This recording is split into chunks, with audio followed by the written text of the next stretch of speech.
Hi, I'm John Maxwell. When the top companies in the world are looking for trainers, speakers, and coaches, there's one name that stands above the rest, and that's Maxwell Leadership. Our certified team members have gotten proven results for companies all over the globe, and our reputation, I'm proud to say, is second to none. Some of our members have risen to the top of their profession, including the one you're going to meet today. I proudly introduce you to my friend Bob Fabian Zinka. Welcome to the Leadership and Success Podcast with your host, Coach BZ, where we help you lead with purpose and succeed with impact. If you're ready to grow into the kind of leader others want to follow, this podcast is for you. If you're determined to elevate your success and leave a lasting legacy, this podcast is for you. As my mentor, Dr. John C. Maxwell reminds us, everything rises and falls on leadership. Our goal is simple: to inspire you, challenge you, and equip you with insights that can transform the trajectory of your leadership journey. Welcome aboard to another episode of the Leadership and Success Podcast with Coach BZ.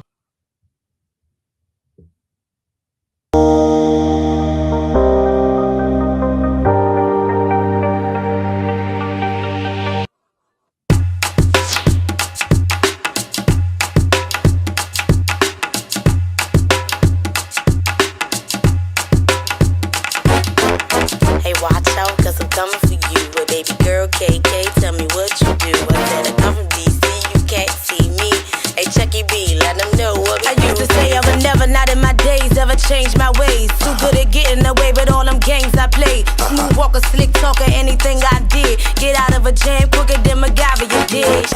I think I'm sprung now. I seen a dude up. God blesses all of us to turn our dreams and ideas into their tangible equivalents. But you have to have the faith, be willing to do the work, and expect the outcome. I'm from Hampton, Virginia. Both my parents are educators. That's been a very significant part of my journey, is education, and specifically libraries. Before I ran anything, I was just this kid who loved technology, who loved cars, and Virginia Tech.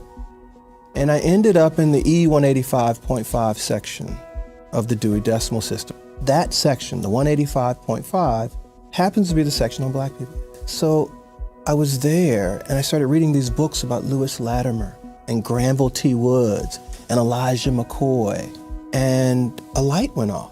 I can do this. I went from the probations list to the dean's list to the board of directors at Virginia Tech. What got me here was reading, was the library. Programs like JA that breathe into young people. It opens doors, it opens eyes, it opens your mind, your heart. Once I realized that I could achieve whatever I wanted to, things became very different. I sat down and wrote a 50-year plan, actually a 60-year plan. If things were consistent with my plan, I would consider doing it. If it was not consistent with my plan, I wouldn't consider doing it. And I encourage people to write down that plan. I tell people that if you don't need help, then your vision isn't big enough. One of the most courageous things we do as human beings is just to ask for help. We're not in this alone, and that's part of the message that I want to bring forward. We need programs like JA. We need leaders to show up for organizations like JA. And by doing so, we show up for our communities. We show up for Richmond, we show up for Virginia, we show up for the world. And I'm Exhibit A. It worked for me. To be recognized by an organization like Junior Achievement is extra special because they're my home team. And they are telling me and anybody who learns of the award that this person did it right and they did it the right way.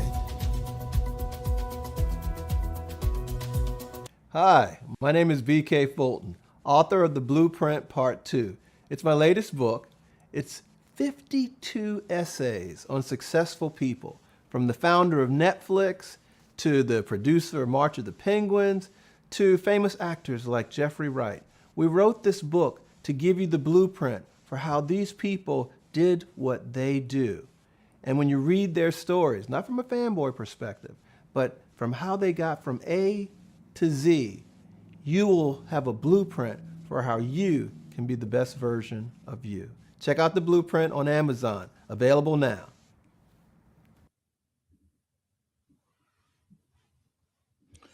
All right, everyone, welcome to another very special edition of the Leadership and Success Podcast. We've got another living legend waiting for us in the green room. I can't believe this. But before I introduce him, I want to do as is our tradition here, start with what we call a moment of gratitude, right? That is very important for us and for those who follow the show.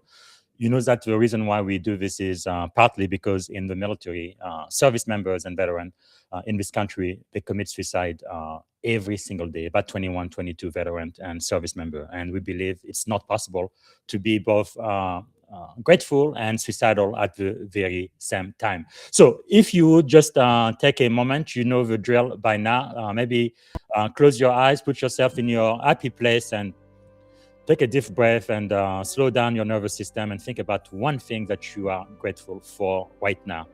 And today, I think I am really grateful just to be in the presence of giants, right? I know a lot of the things I've been able to accomplish in my own life, I didn't do it on my own.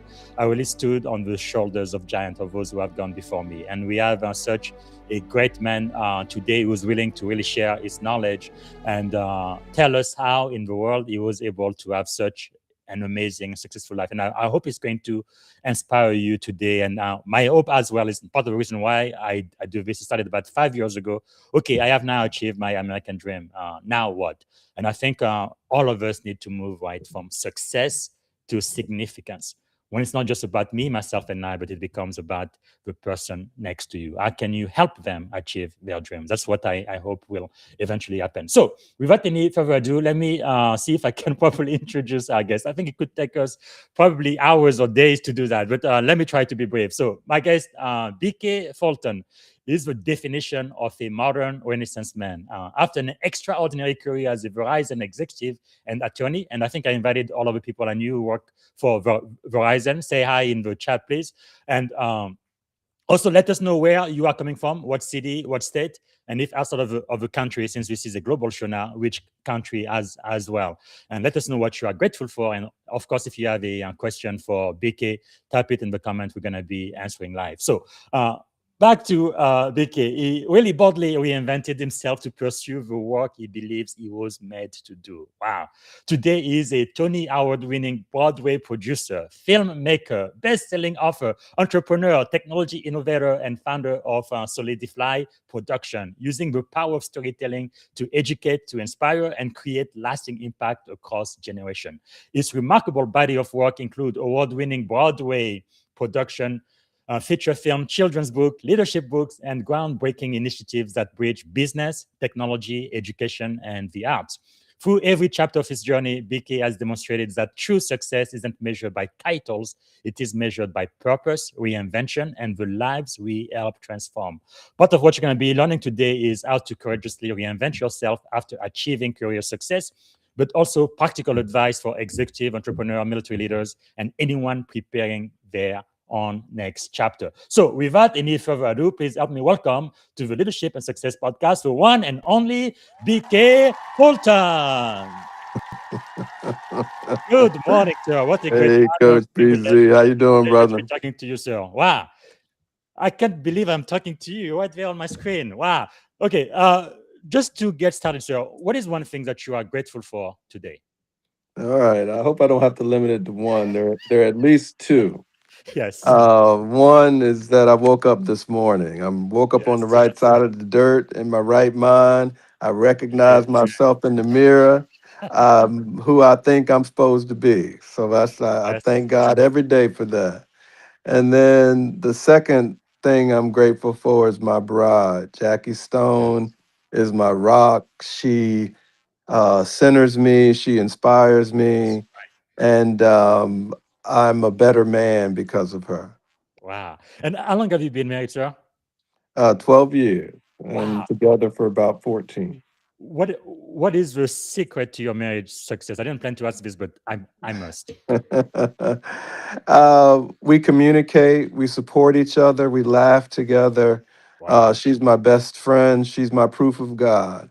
When I need some Wow. help, she's always there. And when she needs some help, I'm always there. I tell people, notwithstanding all the success, my most important job is carrying her bags and making sure she's happy. Wow, that is just insightful. Wow, thank you for sharing that, sir. Is there something about you that most people may not know? And I mean, we know the myth, the legend, but what about the man? Maybe a superpower or something just unique about you? Wow, wow. A few things about me people probably don't know. While I have a very public life because of the art, Jackie and I are very private people. But one thing that's been a useful tool for me that most folk, unless they're really close, know about is that I have a photographic memory. Wow. So I remember so much of what I see Mm. that it can be helpful when I'm studying. Yes. But I don't like funerals because I remember the person like Yeah. in the casket. And Wow. so often I don't go up there. I will remember them like the last time I saw them, and I'll cherish that. I think the other thing that's kind of ends up working out as a superpower is that I don't sleep much. And so I'm trying to figure out different things to help me sleep without making me feel dizzy or zapping my energy. And because I don't have a whole bunch of crazy habits, when I'm awake, I'm writing or reading or Wow. learning or trying to figure out how to do something new so I can apply it to something that I want to advance. And so I think I've chosen to use my insomnia as a superpower. Wow, I didn't know that. Well, I do hope you do find time to rest and sleep. So, kind of like, when you're on the airplane, you kind of have to take care of yourself so you can take care of all of Yes. us with all of the art and the inspiration and just the genius. We are so grateful for that. But who is BK Fulton beyond all of the achievements you've had, all of the awards? Who are you to your core, sir? To my core, I'm just a guy that is crazy enough to believe Mm, that any of us can achieve at the highest levels. I think that life is about a pursuit yes, of becoming who God made you to be. And none of us come here complete. And yes. hopefully we leave here leaving more for others than we borrowed for ourselves. Because at the beginning of the show, we started with a moment of gratitude. You said you are grateful for life and for your bride. So let me ask you a different question because I think it's very important to remain in the attitude of gratitude. What my primary mentor, Dr. Maxwell, used to say, your attitude will determine your altitude. He told me that almost 12 years ago. I still Mhm. remember it. So the question I have for you, sir, is what are you most grateful for this season of your life? Like this This entire season? this season, I'm having a great season. So Yes. I think what I'm most grateful for. I just turned 60 in January, and so this season is a season of harvest. And I come back to the same things we started with, you Wow. know, the breath of life, Mhm. because you can't do anything without that. Yes. And then my bride has been there every step along the way. It's not changing. When you're happy and when you're inspired, you can do things. So true. And then, two gathered in his name, God is there with you. And so I feel like God is with Jackie and I, and we are hitting everything we're aiming at. And I can't complain about that. I mean, definitely that the children, we have three sons, and that they are working and independent and working on themselves is a blessing. But I'm Mhm. grateful that as long as we have breath, we can fix the things that are broken and Yes. enjoy the things that are working. Because sometimes, Mm. one of the things that I always admire about uh, people of African ancestry, my ancestors, our ancestors, is that even in the face of doubt, in Yes.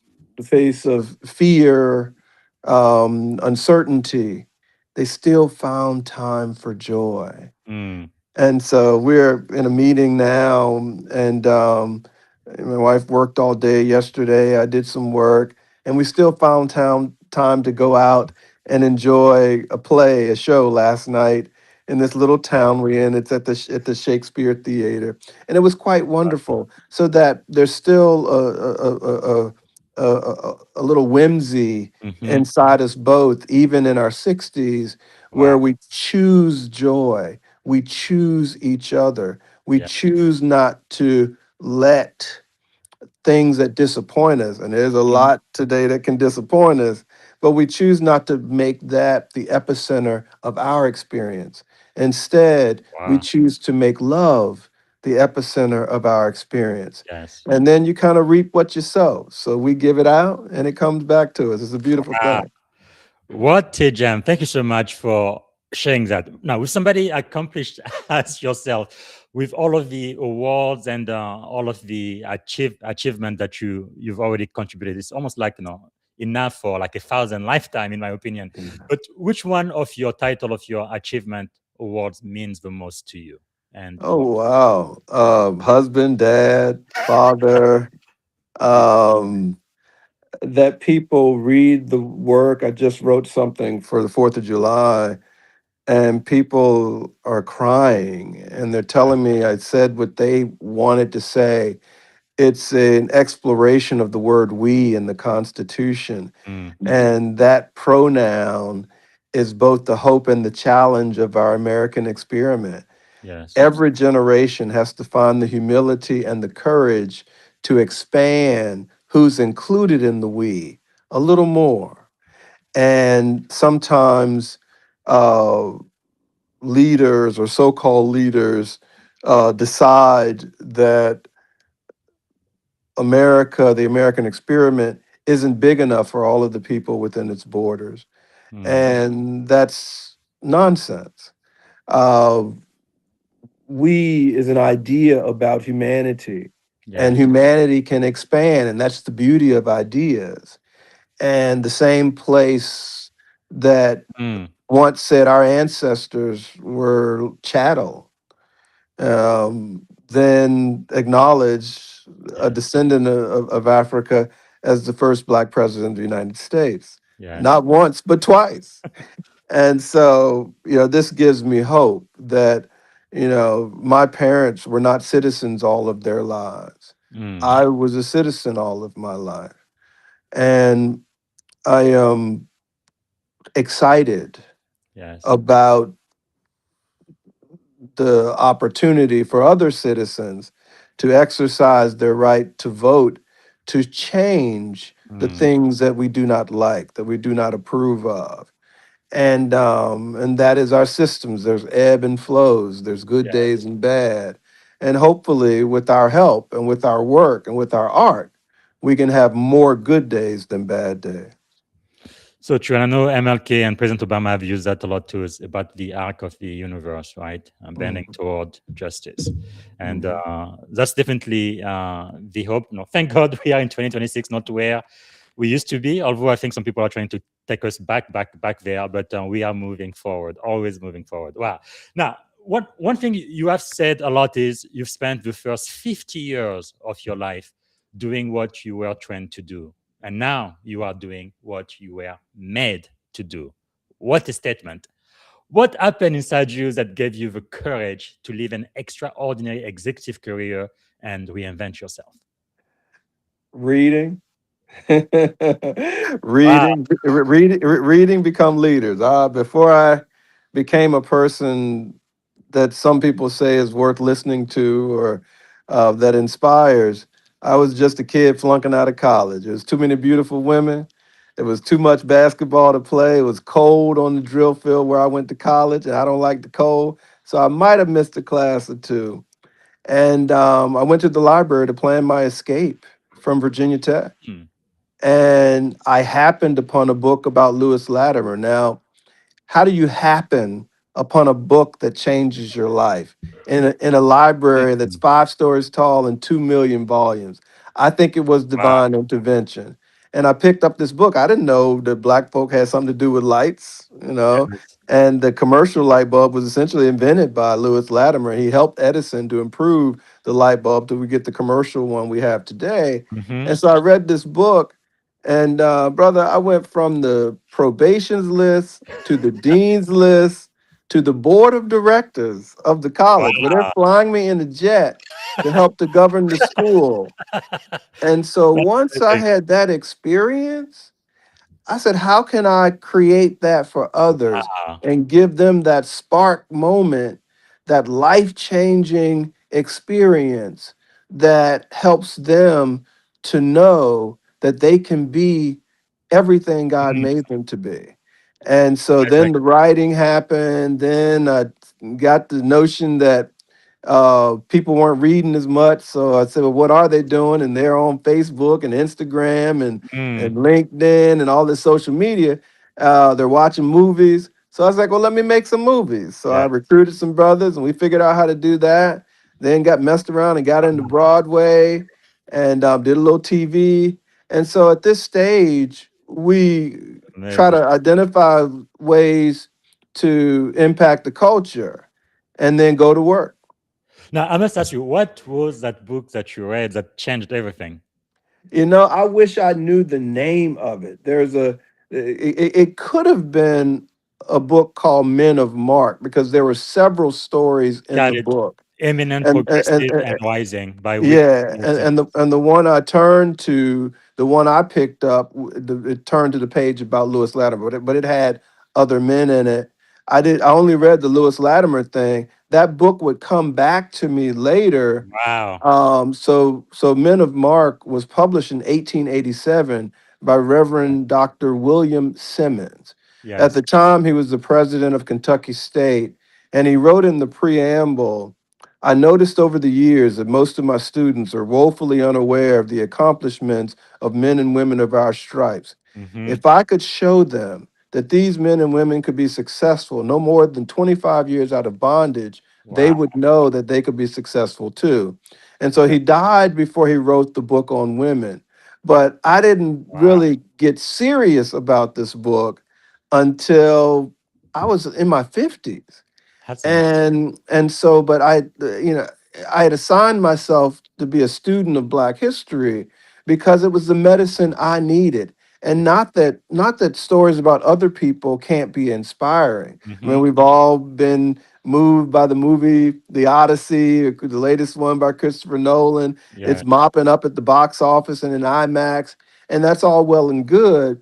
And our community needs the stories about what we have accomplished, what we have achieved, our poems, our soliloquies, Yes. our creative medicine that inspires. And as you live, what's important in life is of mirrors and windows. Mm. Mirrors are how you see yourself reflected in the world, where you belong. And if you have strong mirrors, stories about yourself, movies, books, Yes. this podcast, then you can more easily see through someone else's window. Mm. They're human, I'm human, I can do what they did. What Wow. you find out is these examples help us.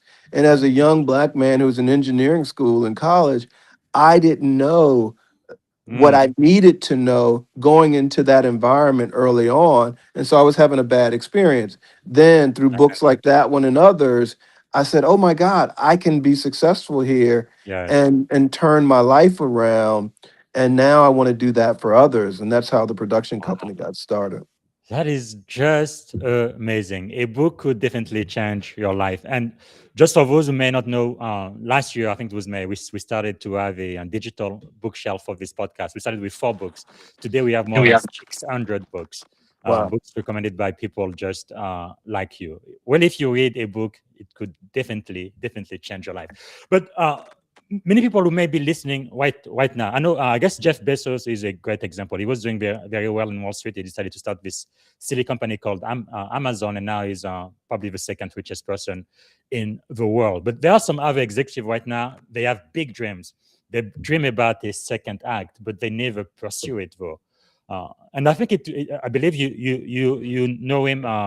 Miles Monroe is no longer with us now, but he used to say that the richest place in any city is the cemetery. I think Les Brown, who I know you know, says the same thing, because people die with their dream in them, never having the courage to actually execute on those. So, what fears did you have to overcome to become the man you are today? Wow, that's an interesting question in a lot of ways. I mean, I'm going to answer you directly, but also for the listeners, share a point of view that is my current point of view. And it's Sure. been that way for a very long time. Uh, Professional interviewers, professional podcasters like yourself often ask about failures. And, my life has been no crystal stair. So there have been things that I've uh, not done as well at when I wanted to do good at them. But you know what? I see failure as more of an outcome to a try. Mm, It can get success or you get failure. yes. But where it really starts is the try. You have to do the work. And Yes. so that's where people make mistake. They worry about failing. And I'm of the mindset if the glass can be half empty, it can also be half full. Mm, And so I don't focus on failure. Instead, I'm like, who's been successful? How did they do it? Let me do what they did, and I'll put my own special sauce on it. yes. And so I don't really spend a lot of time thinking about writer's block or what's in my way. I ain't worried about none of that, frankly. I'm like, if anybody has done it, I can do it. And so Mm, that's a little bit different twist on, oh, my failures made me successful. Sure, we've all heard it all. Edison failed so many times at this and yeah. kept trying, and then on the umpteenth try, it worked out. And so I get it, but those tries were feedback. Yes. And for me, life is it's either a lesson or a blessing. Wow. And so if I jump on it and it works out, blessing. Yeah. If I jump on it, don't work out, lesson. I win either way. Yes. Either way, Do you learn more from your successes or your failures? my successes. Wow. Yeah, I mean you learn from both. But if I wanna figure out how to make a car, do I go and study the joker that didn't make a car, that never made a car? No. Or do I go talk to the people that got all kind of cars? Yes. I know what line I'm gonna be in. It's like people trip me out. They give this kind of bookstore, kind of five and dime advice, something they picked up from somebody, don't even know if the person had good Mm, sense or not. And so, I mean, when I tell people how to make their own blueprint, I tell them identify 4 or 5 people that you like, yes. that you are impressed with their career, and then read their short bio and take the common denominators for what each of them has done. That's Yes. not going to be a failure story. That's going to Mhm. be a success story because at this stage, life is short. And so it's been what several billion people on the world living right now, Mhm. and a whole bunch more over the lifespan of humanity. And so there are a lot of failures to go around, and we could just cut to the chase and go ahead and study the success and mimic that.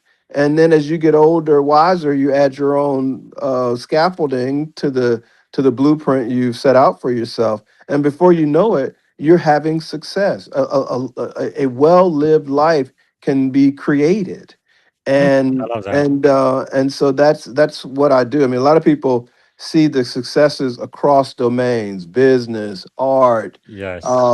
creative output, writing, and they say, "Wow, how are you doing all those things?" And I never met anybody that could do so much in so many different ways. And I say, "Well, it's I never really think about it, but." I'm really using the same success system Yeah. over and over across multiple domains. Mm. So, and I borrowed it from author Ash. And what he would say was start where you are, Yes. use what you have, do what you can. Very simple. Mm. And then I like to say, and wash and repeat. And you do that over and over wherever you are. If you start where you are, if You've you got do that. what you can do, and I mean, you use what you have, you're going to win. You're Yes. going to win. The trick is in the movement. The trick is in doing. I mean, God blesses all of us Mm. to turn our dreams and ideas into their tangible equivalents. But you Yes. have to have the faith, be willing to do the work, and expect the outcome. And then the magic happens. Once you do, any human being, once you do everything you know how to do, Yes. here's the magic and the promise of grace. Everything else shows up. Your Mm. faith tradition, your ancestors, Yeah. God, anyone who's ever loved you, and they conspire to Yeah. help you to achieve Mm. righteous ends. What I have Oh, come to believe as real, it's been in my own life, my lived experience, is that when I do this, when I do everything I know how to do, there's this manifestation. The right person shows up, the mm. right resource shows up, and it can be a little scary at first. I have parking karma, for example, and I warn people that are riding with me. I said, okay, I'm gonna park up front when we get there. They said it was rush hour. Impossible. Nobody parks up front. I pull up, I park right up front. And Yes. it's like, they're like, how did you do that? I was like, turns out your mind believes the stories that you tell it. Yes. And the universe is trying to work with you Mm. to achieve what you believe you can do. That's And so so powerful. and so what I choose to do is be an ambassador of love and kindness and achievement for my own life too. Because that's the thing. Wow. Sometimes people leave they blessing everybody else and forget to pray for their own self. Don't do Yes. that. Don't do that. Wow. Our ancestors made a way out of no way so that we could have these lives. And so when I am taking my lady out or thinking about doing something for my family or my children or my friends, I do a little extra for the people who couldn't experience it. Mm. So I might get a piece of cake and get a piece and a half. Yes. And I want to enjoy some from my great great great grandfather that I never met, who Mm. wouldn't have been allowed to go into that restaurant, Yes. who Yes. who for whom the door was shut and is shut before he could even knock. And now we're going all over the world. Mm. And there's a blessing in that. And you've got to take Wow. time to acknowledge that. I walk in anointed, not afraid. Yes. And I feel like I want to teach more people that, because a lot of people, Mm. too many people don't live before they die. Yes. And I like to live every day rejoicing. Wow. That is so powerful, so insightful. Let me ask you, have you read the book Think and Grow Rich? Of course. Of course. I should have known. Yeah, this book literally changed my life. I was like 16, 17 years old when I first read it. It's just a different mindset, isn't it? Looking Yes, at the yes. glass half full instead of half empty. Now, you've mentioned success. I'm sure your definition of success has changed, well, because you've succeeded in corporate America, technology, publishing, Broadway, Hollywood, on and on and on and on. But what how is success different for you today than it was, let's say, 20, 25 years ago? Has your definition of success changed? Sure. It has because I know more. And when I was 20, I was a kid. I was just trying to get my sea legs. I was writing the Declaration of Independence from my parents. And it's a funny story. I literally did that. I wrote a Declaration of Independence, told my dad he can't claim me on his taxes no more because I was a man, but he needed to keep paying that tuition. And he drove up there. He was like, "Oh, you're a man. I'm coming to see the man." And he came up there. He wanted to knock my head off, I believe. But he said, I've been raising this kid to be independent all his life. And now the minute he flexed a little bit, I want to hit him in the head. So he resolved to be my advisor and friend when he got up there. It was a 5-hour drive from where he was to where I Wow. was in school. And so our relationship is wonderful. Like, we talk every day. I tell him jokes. My mom's having a little dementia, so he's the caregiver for her. My sister had Mm. special needs. My very first book was about her. But now, fast forward, my definition of success is broader. Yes. It's what am I doing for the community? What am I doing for my people, my nation, my world? And Yeah. am I giving back more than I take? Am I preparing future generations? You know, if they don't learn, that means we didn't teach. A lot Mm. of people want to blame it on the young, Yeah. but if we're the ones that with the resources, disposable income, the gray hairs, the smarts, then it's on us to make sure they get what they need so Mm. they can expand the echo of our ancestors. We Yeah. all are here for a little bit of time. And hopefully, we recognize that we're sparks in this grand design. And we have to let our Mm. spark light other sparks because at some point we're going to fade out. And before I fade away, I want to be of service. And Yeah. so for me, success now is about building and lifting as I climb, and helping people to choose love Yes. and to let go of their ignorance. I mean, there are people.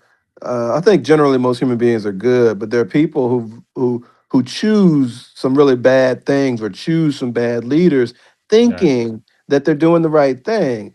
And what's happening is they're holding on tight to their biases, Hmm. to their ignorance, Yeah. and because sometimes that's easier than the uncertainty of enlightenment. Because with enlightenment comes responsibility. When you Mm. know better, you have to do better. Yes. And sometimes it's easier just to have a willful unknowing. Maya Angelou is the one who taught me that when you know better, you have to do better. You mentioned your younger self. What would you say to this young man out there, knowing what you know now with all of the reinvention and successes and accolades you've had, an extraordinary, really a legendary life? What if you could go back, standing at the edge of this incredible career and life you've had? What would you say to this teenager right there on the screen? Oh, wow. Teenager. Now, that was me at 7. 7. Wow. Oh, yeah, yeah, yeah. I guess So you I had was. wisdom beyond your years, sir. Wisdom beyond your years. What would you say to your That's what 7-year-old that's what my folks tell me. I'd probably say eat more vegetables.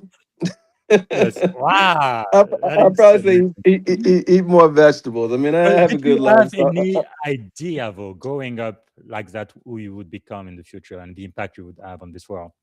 I didn't. I was a kid. I was Ah, a just serious just kid. just just happy that the kids in the neighborhood wasn't chasing me home too much from Wow. school. First day, the boy chased me home from school because I had on clothes like that. I think I had on some checker pants and a hat with flaps, some glasses, a little briefcase, and Mr. Business. Matter of fact, my books are Yes. inspired by me around that age and Yeah. getting chased home by my homeboy, who's my friend to this day. So I made him my friend. But it is. When you get to my age, you start saying, okay, if I exercise a little bit more, I can live a little longer, I can have a little joy. I got a few coins in my pocket, so I can actually enjoy using them. Because you start getting my age, man, you go into more funerals than birthdays. Mm. People have canes, and so I'm trying to put all that stuff on delay. I don't let the old man fool you. Now I can still cut a rug, and I Yes. enjoy time with my friends. And so it turns out that eating and what you put into your body is really Mm. important for longevity. What you put into your mind. So I read probably 5, 6, 7 books a month. And often when I'm driving, I cook at my house and also do the cleaning. And so I'll put on my headphones and have a book on tape playing while Yes. I'm doing that. And the time just goes by. And I feel like I'm doing something good and doing something good for myself. And Yeah. so what I would have told my younger self is to start those things early, those habits. Mm. I work out every day. I don't go crazy. Yes. 10 to 15 minutes, but I do some push-ups, I do some leg raises, do some crunches, Mm. every day, and try to get to 100. But what it's done is it made me in better shape at 60 than I was at Wow. at 25. That's And amazing. I've always been an athlete, so I like sports, but as you get older, the sports you used to play might not be as kind to you. And so you got to switch. So I'm probably going to switch to golf at some point. But I remember Mm. I was giving this talk one time, and and I got a standing ovation, and then people had a few questions after, and they said they heard about my style of being up all hours of the night, sending emails at 3 or 4 o'clock in the morning, and said, "Mr. Ford, Yes. you ran a big phone company, billions of dollars. Why do you still get up 3 or 4 o'clock in the morning?" Yes. And I tell them, "I work while you sleep so I can live like you dream." And Wow. then they're Yes, like, that's "Okay, nice. wait a minute now. Say that again." I say, "I work while you sleep like I live. I work while you sleep so I can live like you Yes. dream." Every now and then I'm in a local area. So I'm in maybe from somewhere in Yes. Virginia or especially in Richmond where I live. Some smarty pants will say, "Well, you can't be having no fun because I don't never see you at the club." And I'm like, "Oh, that's interesting." I say, "You see my beautiful bride? You see that nice ride outside? We having a lot of fun. We just got back from Yes. South Africa or Yeah. Belize. And by the way, I never see you at the bank." And then they start to get it. We've got to Yeah. redefine what Yes. success, what Right. joy means. And it's not just hanging out at the club and booty shaking. I mean, that's cool Mm. if you're into that. But joy is going to your child's recital, Yes. going to your child's game and supporting them and cheering them on, whether they're on the bench or the captain of the team. Yes. Joy is spending some time with that old person who thinks they're forgotten.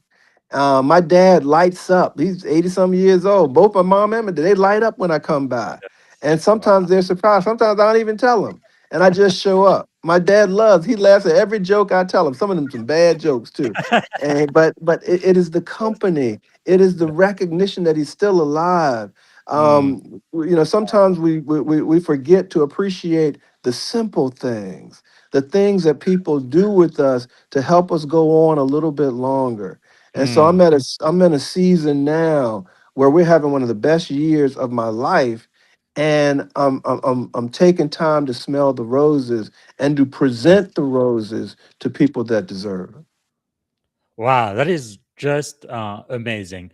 Uh, and one thing you said, but even looking back at this picture, you were a little bit different. I didn't wear a suit when I was 7 years old. So it looks like there is that image of excellence and not accepting mediocrity or the label that society would put on you, Yeah. being black or immigrant or whatever the case might be. I guess one question I have is, where did that determination? Because you even wrote, I think, at least 8 children's books, but I think it's about 10, maybe a dozen. But for this series, Mr. Business, I think it's volume 1, and you just published volume 8, if I'm not Yeah, you got it mistaken. right. The eight, and then we did a middle school reader there, and then we shifted to Tale of the Tea, which won a National Book Award, Wow, that's and that's then I did the Blueprint and Blueprint Part Two, and helped a few others to get books published. So wow, that's all told, amazing. I'm connected to about 19 books and Wow. 16 that I wrote myself. I started with children's books because Yes. I realized that children were like a incomplete molded an Mhm. incomplete ball of clay, and I could mold them and help to mold their psyche and how they thought Mhm. about themselves. And the brain science here is that when children recognize or identify with the characters on the cover of a book or inside a book, they are Mhm. 3 to 10 times more likely to believe they can Yes. do what those characters do. And so I Wow. realized that if I start with children's books and give them some positive ways to deal with having to wear glasses, maybe, or the first day of school and the bully, or uh, proper touch, that Yes. it would help them in a fun way to navigate life. And then it was around the time where George Floyd was murdered and monuments and things started coming down that I wrote Tale of the T. And Yeah. that book was designed to have an honest conversation with someone and showing that through communication, we can improve our lives and our coexistence with others. So I wrote that with a Yes. wonderful gentleman from the Jewish community named Jonathan Blank. Yes. And he's one of my wife's law partners. And that book was very well received. And then somebody asked me to write something biographical. So I wrote the blueprint, which was fun. And it was a collection of musings from our magazine, Mhm. Soul Vision magazine. And then we ran that for about 4 years. And then after I rediscovered Men of Mark, Yeah. and that has 1,300 pages of essays. I said, all right, let me do a mini Hmm. Men of Mark that has sheroes and heroes, so men and women in it. And I put the stories in of a few friends and some new acquaintances and how they made a way out of no way, how That's they amazing. achieved.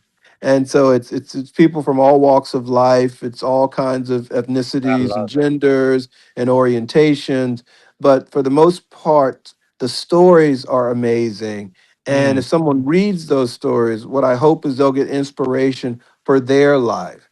Yes. Uh, and so then my next book, I'm working on two. One is about me and my wife. It's called Turn Left: 777 Incidents of Love. And the Mm. first line goes, Turn left.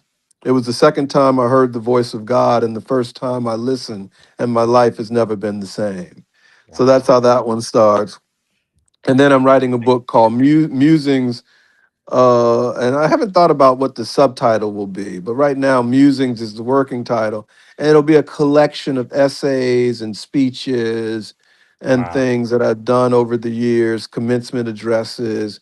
Yes. I just got an honorary doctorate this year from Norfolk State University. Yes, sir. So I'm gonna thank you. So I'm gonna put that commencement address in there. And just anything that I write between now, well, between 2020 and getting through my next projects, and then I'll compile all that stuff. It'll probably be a couple hundred pages, Wow. but hopefully it'll be funny and enlightening, because Yes. I think joy is a way to get in some good medicine. So I Yes. try to keep joy in my projects. Wow. Laughter as a medicine. That is powerful. So having said all of that, what leadership principle, Dr. BK Fulton, have remained constant across every industry you've been in?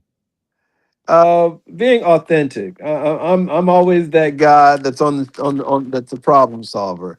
In the Yes. main, if you tell me something and something we need to fix, my mind goes into problem solving mode. I Mm. am not a one. I'm not one. People want to. Oh, let's define the problem, and so Yes. they'll spend 80% of the meeting talking about what somebody didn't do, something that went wrong, whatever. I don't need the whole meeting for that. Give me 20% of the meeting to make sure I understand what is at issue. And then let's spend the rest of the meeting coming up with the solution. Wow. Because, I think problem identification, if you stay in it too long, it's another form of navel gazing, another form of Yes. inaction, another form of I don't know what to do. So I'll just say what everybody else is saying about what ain't being done. But I'm the guy you want on the team that's gonna move the flag up the hill.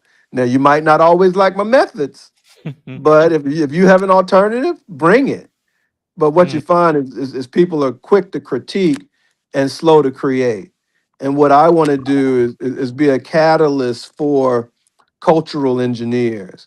And I want Yeah. my art to inspire people to not only build up their best life, but Mm. be a catalyst in building up the lives of others. Then we are accountable to the human family, to an America that is striving towards its principles, Yeah. expanding the we, Yes. and being genuine and fair about it. Right now, we Mm. talk like we want we, but then we act like it's just a few people. Yes. Yes. Wow.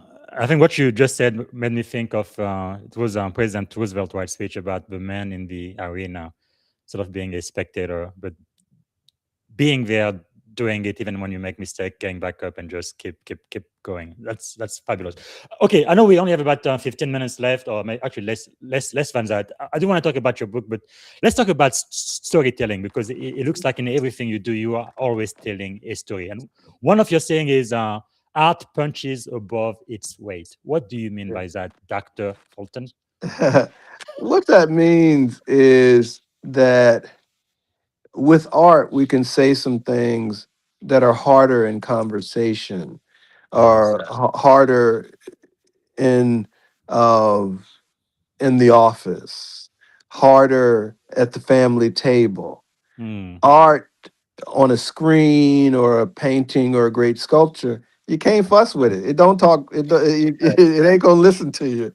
You know, it is something there, and you take it in, and mm, it can stir, and great art can stir your soul. yes.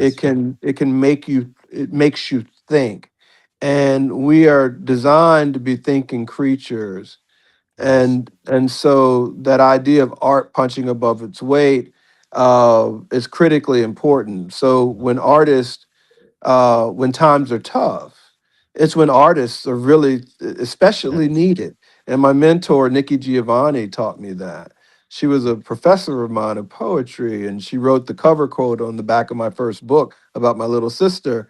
Mm, And the last time I had chitlins was at her house, and she made them for me in Christiansburg, Virginia. And I loved Nikki and was so sorry to see her go, but was happy to bestow upon her mm, the Virginia Laureate's Medal, which is the highest literary medal you can get from yes. my home state.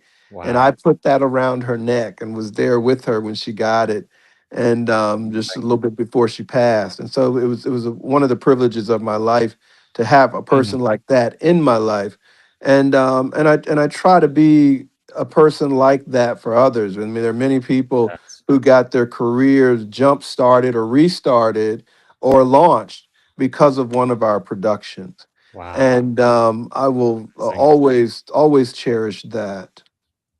Really amazing. And why do you believe that stories can really change people in ways that statistic, presentation, logic just never can? Because our lives are so influenced by stories. I mean, the Bible is what? A collection of stories. And it's the most common book that people have Mhm. or read. Um, there's a principle called the Rosenthal effect. And Yes. so, where in 1965, a scientist told these educators that these 10 kids are special, super Mm, special, and they're going to excel in your class. Make sure you give them proper attention. And what happened? Those kids excelled in class. They yes. were called on a lot, they were supported. And then he told them they actually were just chosen at random. I told you they were special, and I Yeah. told them they were special. Everybody believed it and act accordingly. Wow. They repeated it with adults, same thing happened. And so what you find is, and it's that people believe, the mind believes the story you tell it, and Hmm. also it works in reverse. So if you Yes. tell them you're just slaves, you're not smart, you're no good, Mhm. That's exactly. people can internalize that and will believe it. Yes. And so Carter G. Woodson, famous miseducation of the Negro, for people improperly trained who are, and so they're accustomed to taking the back door. If there's no Mhm. back door, they will create one rather than Yes. go through the front. Wow.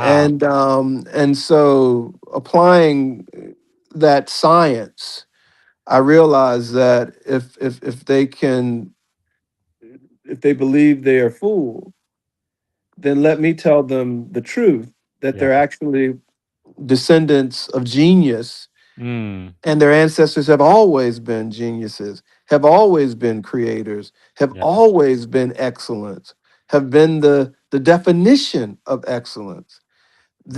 Then they will act accordingly.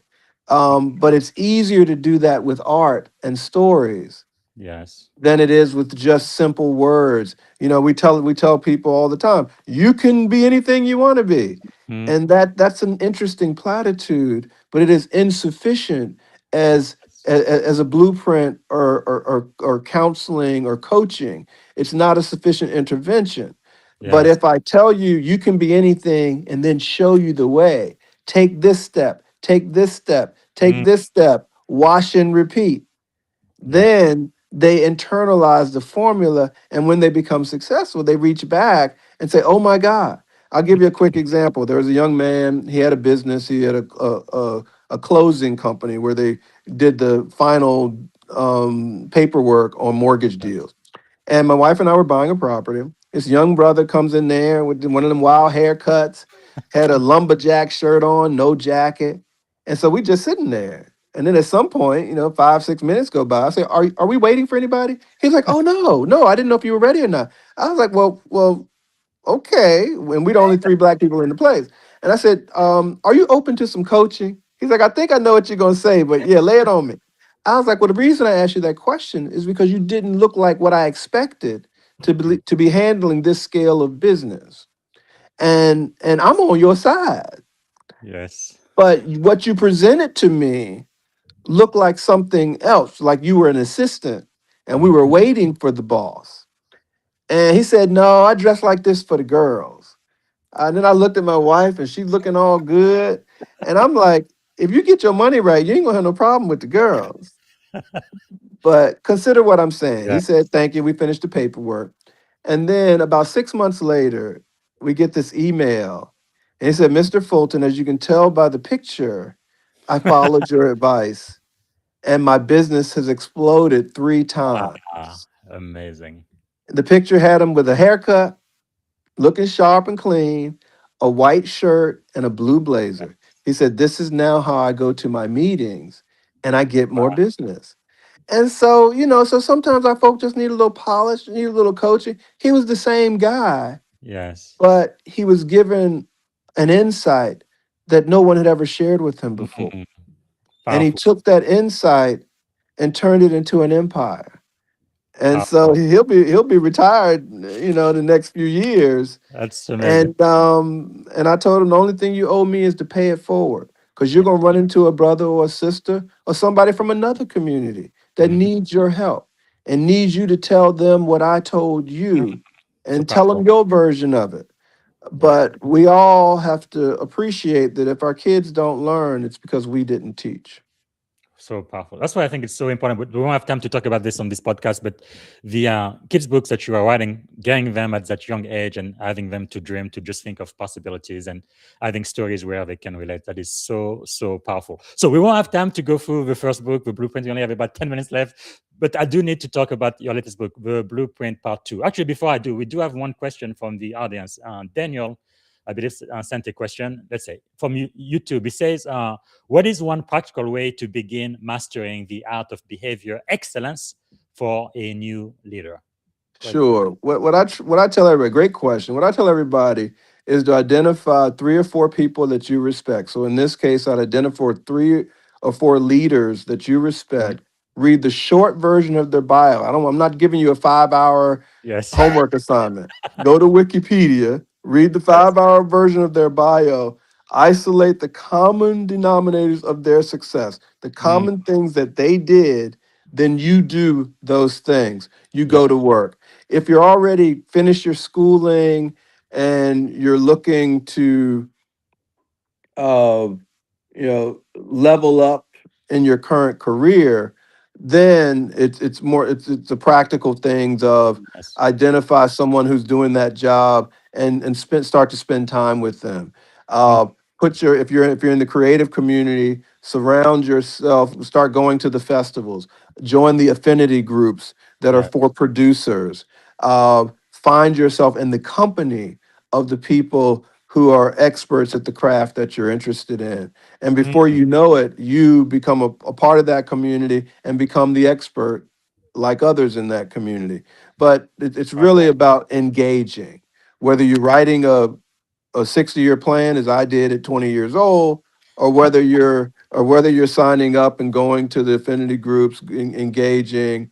Um, and then learn to trust who you are, because I Mhm. think I think the biggest mistake, one of the biggest mistakes people make is they look outside for their inspiration, assuming that there's nothing they already know how to do that Yes. can contribute to what they want to do.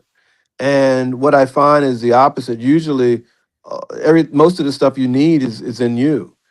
Mm, and then it's about exercising the talents that you have. Start where you are, use what you have, do what you can, yes. and then grow that, and then wash and repeat and do it again, this time with more resources. Do it again, Mm, this time with more resources, more know-how. wow. And before you know it, you find yourself deep into the success end of the pool. That is really powerful. With the time we have left, I want to talk about your second book, right? Part Okay. two, The Blueprint. You've interviewed, I think, over 52, right? I believe, Yes. really Yes.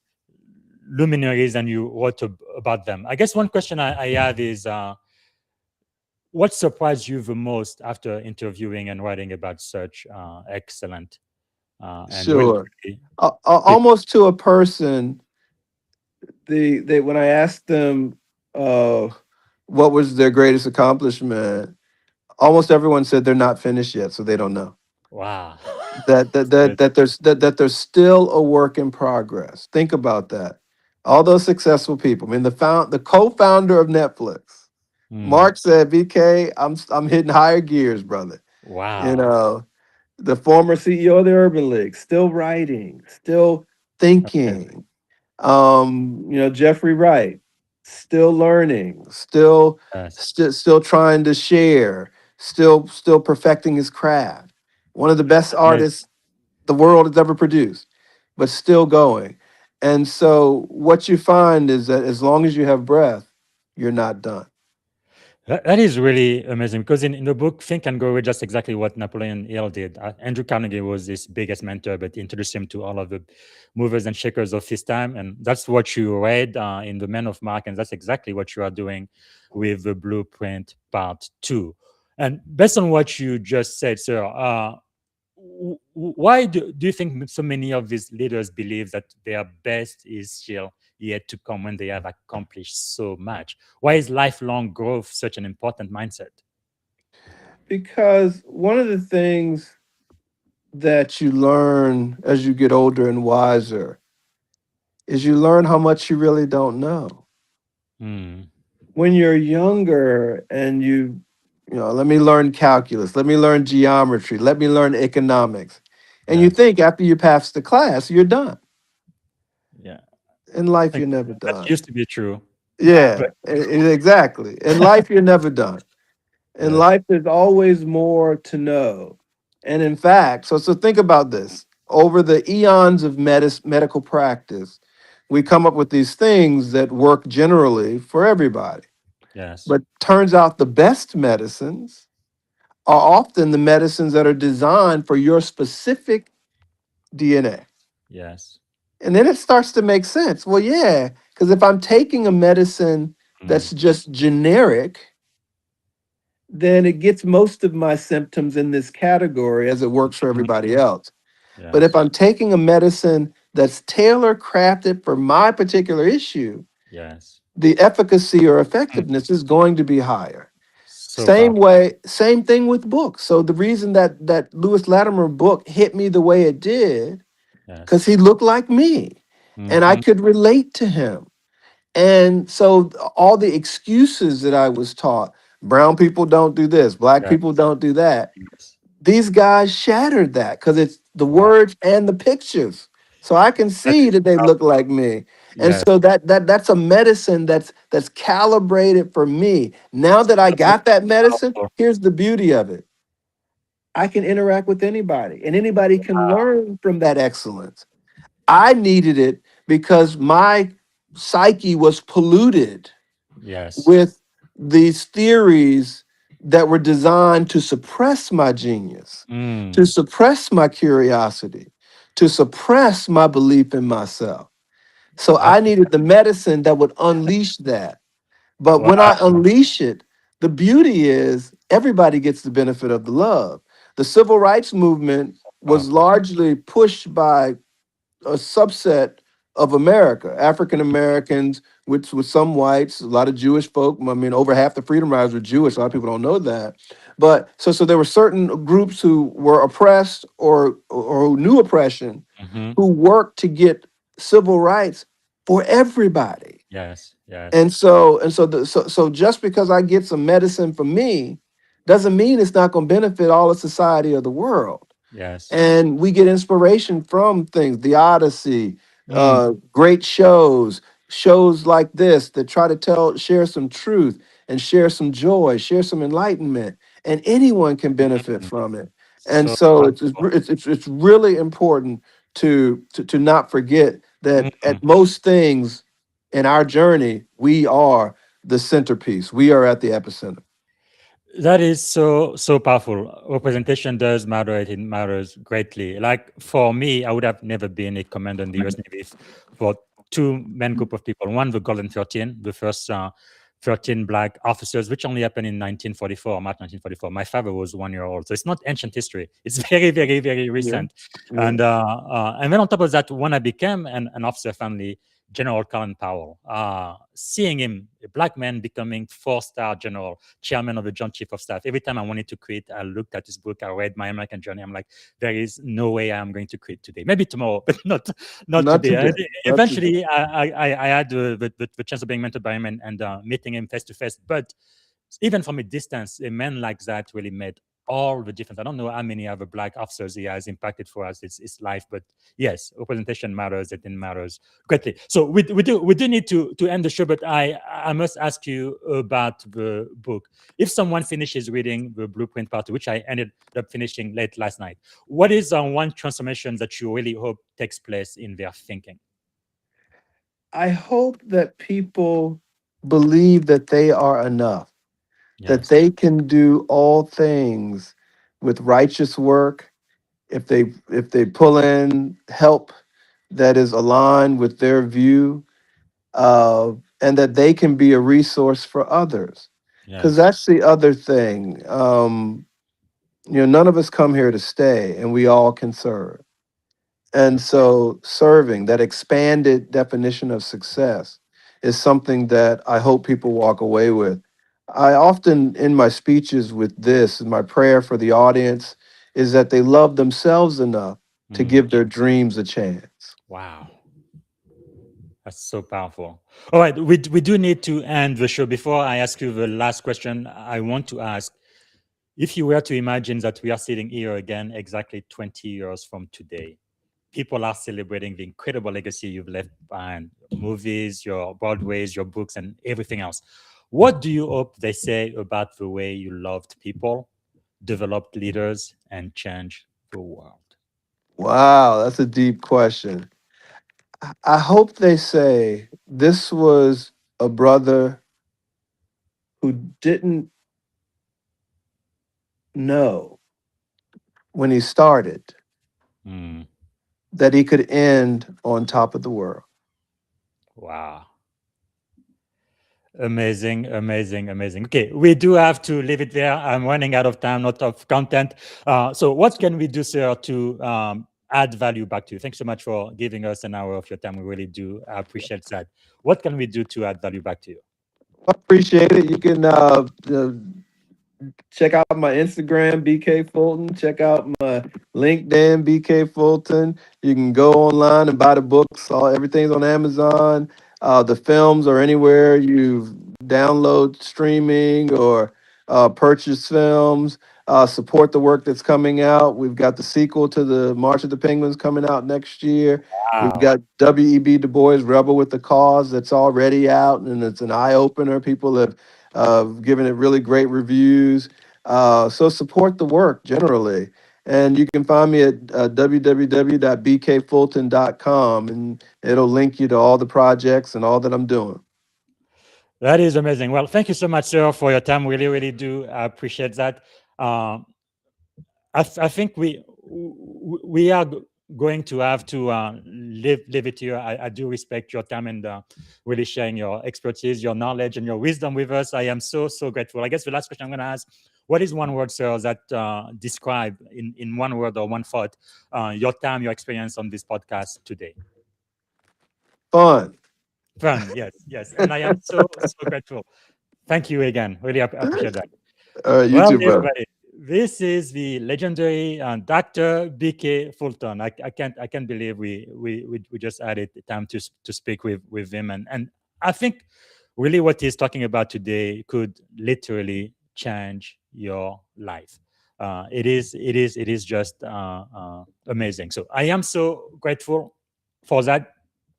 I am going to play just a little bit more about him on our way out of the podcast today. And I want to remind you guys, in about a couple of hours, I'm going to be back and I'm going to be speaking to Coach Todd Marshall Ernstberger. He's written the best-selling book about dysfunctional leader. We're going to be talking from dysfunction to flourishing, right? How to build healthy leaders and healthy organization. That's going to be today in a couple of hours. And thank you so much for watching. And like I always do, I'm going to end the show with a song for freedom. Since Juneteenth today, we've really been celebrating freedom for everyone, right? Like Pat Henry says, no, give me liberty or give me death. If I'm not going to be a free man, you'd rather kill me, because there is just no way I'm going to be in bondage to anyone. And I believe that's really what America is all about from our founding ideal, right? All men are created equal. And God has given us that right to life, to liberty, and the pursuit of happiness. All right, that's going to be it for today. And thanks again for watching. Bye for now. Oh, freedom. Oh, freedom. Oh, freedom over me. And before I'll be a slave, I'll be buried in my grave and go home to my Lord and be free. Oh, free. Thank you for tuning in to the Leadership and Success Podcast with your host, Coach BZ. If today's episode added value to your leadership journey, be sure to subscribe, share, and join us again for more wisdom nuggets on how to lead better and achieve greater success. Remember, leadership is the most critical skill of our time. The world will always need leaders to inspire others, drive innovation, and execute meaningful strategy.